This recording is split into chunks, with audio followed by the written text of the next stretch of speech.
L-elezzjoni ġenerali tad-9 ta' Marzu hija kruċjali għaliex tista' ġġib bidla mhux biss f'Malta imma wkoll fl-Unjoni Ewropea. Hekk jgħid Peter Skinner, Ewroparlamentari Ingliż għall-aħħar 19-il sena.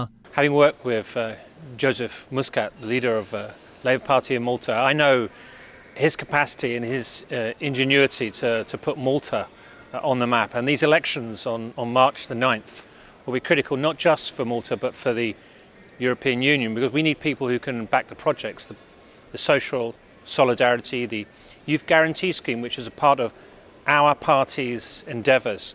Peter Skinner li fl-1999 u fl-2004 kien elett fil-Parlament Ewropew bħala l-ewwel kandidat tal-Partit Laburista Ingliż jgħid li l-bidla fit-tmexxija ta' Malta tista' twassal għall-ħolqien ta' soċjeta ġusta bbażata fuq is-solidarjeta. I know these are things which Joseph shares and believes in, and I know that with a man like that at the helm of the Labour Party and in government inside Malta, that we will add to the voice of many social democrat governments out there now, Labour governments, who are trying to make the real difference in Europe. L-Ewroparlamentari Daniża Kristel Xadelmoz li hija membru fuq il-Kumitat tas-Suq Intern u l-Protezzjoni tal-Konsumatur tispjega li s-sena li għaddiet fid-Danimarka ġie elett gvern ġdid bit-twemmin soċjal-demokratiku. Issa jmiss lil Malta biex teleġġi lill-Partit Laburista li fit-tmexxija tiegħu għandu mexxej li diġà wera l-kapaċitajiet tiegħu fl-Unjoni Ewropea. I also know Joseph Muscat when he was here in the Parliament, and he was a really hard-working guy.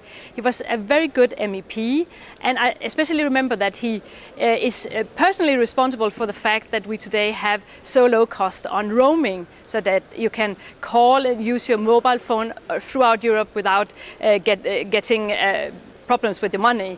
L-Ewroparlamentari Franċiż, il-professur tal-ekonomija li hemm Juan Gnok jgħid li bil-vot tiegħu favur il-Partit Laburista, il-poplu Malti wawċi jista' jibgħat messaġġ qawwi favur opportunitajiet indaqs għal kulħadd u vuċi aktar b'saħħitha fl-Ewropa. With your vote, you can send to Brussels as Prime Minister a committed and respected representative.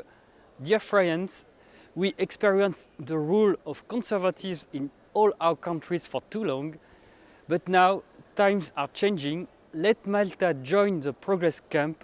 Let Malta engage in the renewal of Europe.